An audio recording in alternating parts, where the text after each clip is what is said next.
Yo, I'm Troy, this is TM Fitness. Let's talk about training for marathons. I'm going to try and keep this as short and concise as possible. This isn't going to be a bespoke running plan or anything like that. It's just a rough guide to give you some idea of how you could potentially create a running plan specific to a marathon. For more examples on different types of training plans, by all means go and have a look at the Virgin Money London Marathon website. They have a number of training plans on there that you could follow or adapt to yourself. So time scale, let's start with that.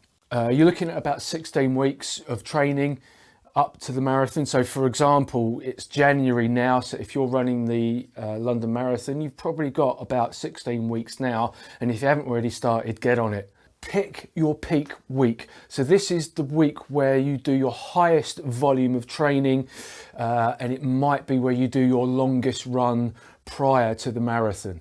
That week should usually come about 3 weeks before the actual event. Then the remaining 2 to 3 weeks of your training plan is your taper. So you bring your volume down to allow some recovery time for your body, not your intensity. So keep the training intensity the same during the taper, just reduce the volume. And then progress. So once you've set your peak week, your highest volume training week, work backwards from there. Sounds a little bit arse about face, but if you program your highest training week first, then you work backwards from there. So what you could probably do there is do your peak week and then go and do your first week of training and then fill in the gaps. You want to make it progressive, so you don't want to be doing too much too soon, but you don't want that progress to be so slow that by the time you get to, say, week 13 or 14, that you're nowhere near marathon distance. How many training days? This is just a rough guide, but if you're a beginner, you should probably be training at least 3 days a week, maybe 4, and that allows you plenty of recovery time in between. You want to be looking to work up towards about 30 miles a week over those 3 or 4 days. So that doesn't mean that you're working up to a 30-mile run. That means you're working up to a maximum of 30 miles per week during your training. Intermediates, I'd say 4 to 5 weeks, and then you want to be working up to around 50 miles per week in your training, and then advanced 5+. So probably 5 to 6 days per week. I'd give yourself at least 1 full day to recover, and then you're looking at a minimum of 50 miles. I keep saying hours. A minimum of 50 miles per week in your training there. Particularly for the beginner and the intermediate, I've put a little hashtag there, a little asterisk rather, because you can get a benefit from 3 days a week. So if you're super busy, if you don't have that much time to train that often, 3 days a week is enough to get you ready for a marathon if you're smart with your programming. Okay, so let's move on to the type of training. What does it entail? Because to get the best benefit, you need to be training all your energy systems. So you don't want to just run like Forrest Gump and just do more running and more running. You need to do different types of running. So you would ideally have at least 3 different training sessions per week. So you would have a slow and or normal run day, and that might be sort of a 5 to 10 kilometer distance where you're just running at a steady state and just working on that aerobic system. Then you'll have a day where you do intervals or fartleks, and this may include sprint intervals, it may include hill sprints, that kind of stuff, and this will increase in volume and intensity as the time progresses. It's important to get those sprint interval efforts and those higher intensity intervals in, because that's going to build anaerobic capacity, which is important if you want to get your times down.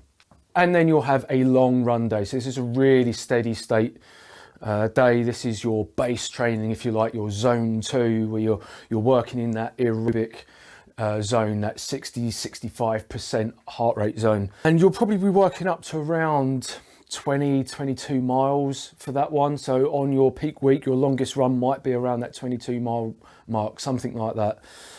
You probably don't want to be doing full marathon distance during your training, but you know, listen to your body and do what works best for you. And during this time, from about the halfway mark onwards, you might want to also add in some planned races during in the 10 kilometre and half marathon distance. This is just to get you used to running at race intensity, and obviously get you used to the whole setup for the race, so you can experiment with your nutrition and your recovery protocols during these races, make the mistakes here during training rather than on the day of the marathon.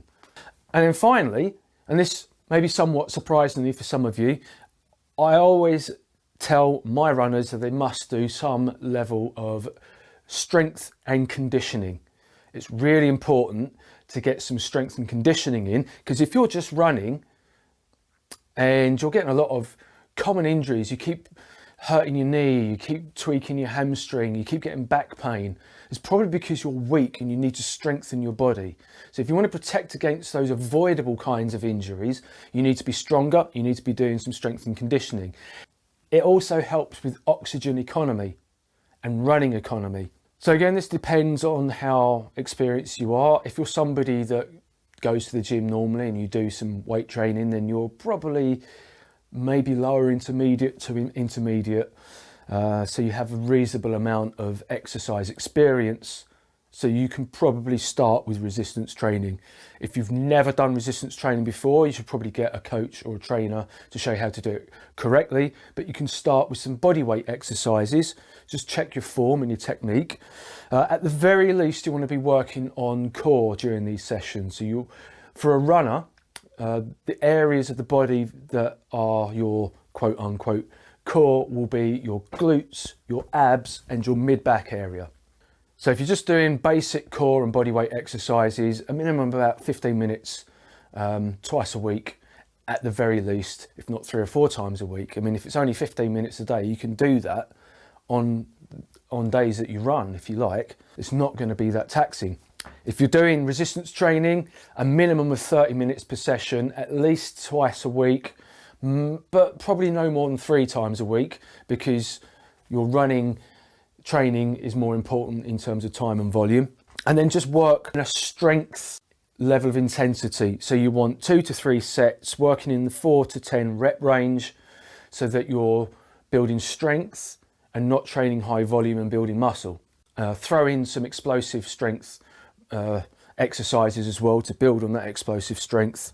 And just incorporate just basic compound lifts, squats, deadlift patterns, pushing, pulling exercises. As I say, the strength and conditioning, really important for everyone, but really important for runners for a multitude of reasons. It's not just about the running, but the running will be the main priority time-wise and volume-wise. So this, keep the volume low, unless you're one of those crazy hybrid athletes who trains like a power lifter and does ultra marathons as well. But then you already know this shit. In a nutshell, training for the marathon. If you've got any questions, ask it below. Give me a like, give me a share, tell all your friends, and I'll catch you later.